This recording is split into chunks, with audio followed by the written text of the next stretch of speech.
కన్జ్యూమర్కి సంబంధించి ఈ యాక్ట్ని తీసుకురావడం 1962 జాన్ ఎఫ్ కెనడీ అమెరికా ప్రెసిడెంట్గా ఉండేటప్పుడు ఈ కన్జ్యూమర్స్ కోసం కూడా ఒక యాక్ట్ ఉండాలి. కన్జ్యూమర్స్ని మనం ఎందుకంటే రక్షించాలి అని అనుకుంటే కన్జ్యూమర్కి ఒక మంచి ఇది ఇవ్వాలి, మంచి చట్టాన్ని ఇవ్వాలి అని చెప్పేసి ఆయన అభిప్రాయపడి 1962లో దాన్ని చట్టాన్ని ఏర్పాటు చేయడం జరిగిందండి. అది అమెరికాలో ఫస్ట్ వచ్చిందనమాట.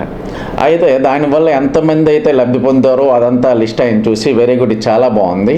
ఈ విధంగా కాకుండా ఇది ప్రపంచవ్యాప్తంగా ప్రతి ఒక్క దేశానికి కూడా దీని గురించి తెలియాలి అని చెప్పేసి 1983లో జాన్ ఎఫ్ కెనడీ గారు ఒక కాంగ్రెస్ కమిటీస్ అని ఏర్పాటు చేసి ఆ కాంగ్రెస్ కమిటీస్ ద్వారా 1983 మార్చ్ 15 నాడు అందరికీ కూడా ఈ కన్జ్యూమర్ రైట్స్ గురించి తెలియపరచడం గురించి ఒక లెటర్ రాయడం జరిగిందనమాట.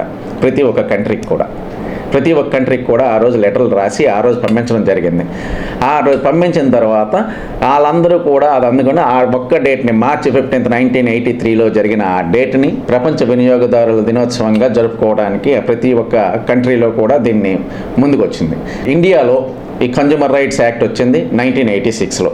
అప్పుడు 1983లో ఆయన లెటర్ రాయటం, ఈలోగా ఆ యాక్ట్ అంతా కూడా మన వాళ్ళు కూడా పొందుపరుచుకొని దాన్ని అనమాట ఒక మన కన్జ్యూమర్స్కి అందరికీ కూడా మంచిగా అవగాహన ఉండేటట్టుగా, మంచిగా అన్ని విధాలుగా ఒక నియంత్రణలో ఉండేటట్టుగా చేయడం కోసం ఈ ఏర్పాటు చేయడం జరిగింది. 1986లో దీన్ని ఇవ్వడం జరిగింది. మనకప్పుడు 1986లో కన్జ్యూమర్ యాక్ట్ రావడం జరిగింది. 2019లో ఆ యాక్ట్ అంతా కూడా అమెండ్మెంట్ చేసి మరికొంచెం వినియోగదారులకి హెల్ప్ఫుల్గా ఉండేటట్టుగా ఇప్పుడు ఈ చట్టాన్ని చేయడం జరిగిందని.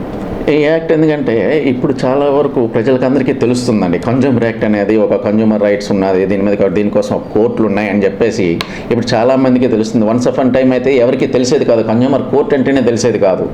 కానీ ఇప్పుడు ఆ కోర్టులు ఉన్నాయని ప్రతి ఒక్కరికే తెలుస్తుంది. ఇప్పుడు అదే కోర్టుల్లో ఇంతకుముందు కొన్ని కేసులు రావడానికి చాలా టైం పట్టేది, కానీ ఇప్పుడైతే ఆ కన్జ్యూమర్ కోర్టుల్లో ఎక్కువగా కేసులు పడుతున్నాయి. చాలా వరకు లబ్ధి పొందుతున్నారు ఎవరైతే మోసపోతున్నారో, వస్తుపరంగా అవ్వచ్చు, సర్వీస్ పరంగా అవ్వచ్చు, ఏ విధంగా అయితే మోసపోతున్నారో దానికి సంబంధించిన ఎవిడెన్స్ అంతా పెట్టుకొని ఉండటం వల్ల ఈరోజు ప్రభుత్వం ప్రతి ఒక్క కోర్టులో కూడా ఉండాల్సిన స్టాఫ్ని నియమించడం జరిగింది నుంచి ఇప్పుడు కోర్టులో నుంచి ప్రతి ఒక్క కేసు వేగంగా డిస్పోజ్ అవుతున్నాయండి.